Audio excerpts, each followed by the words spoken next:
Hello again. I am Christian J. Royol. So for now, we're going to get the world population. So ang formula po niya is A is equals to PE over RT. So ang A niya is the size of population after its growth. Ang P naman is population or initial number of people. And ang E niya is Euler's constant approximate value of 2.718. And the R is rate of growth and T is time. So, ngayon, kukunin natin ang population growth. So, given na po yung population P niya is 680,000 and the rate niya is 12% per year and yung time niya is 8 years. So, paano natin makukuha yon? So, substitute natin. So, gagamitin po natin itong A equals to PE over RT. So, substitute po natin.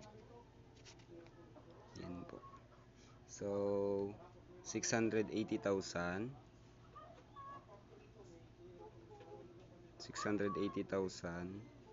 and then over 0.12. Yung 0.12 niya is yung rate and yung ano niya, yung 8 niya is yung years, yung time. So 680 times 12 times 8 is equals to 1,775,953.6. So try nyo po ito i-calculate sa inyong calculator. Ito po 680,000 times 12 times 8. So ito po ang kakalabasan niya. So paano naman makuha ang kukunin natin ang finding the population. So ang A niya is 1,240,000.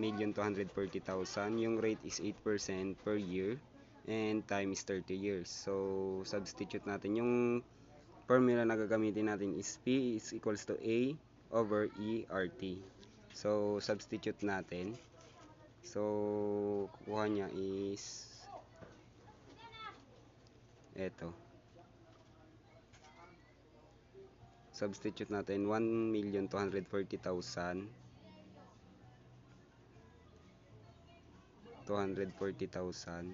so kulang pa ng 0 and then over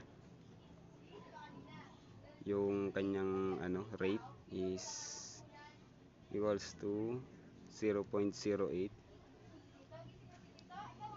Yung 0.08 dito po yan sa rate, so substitute natin into decimal, so 0.08 and then yung 30 yung kanyang time. So calculate ulit natin. So kakalabasan niya is 112,000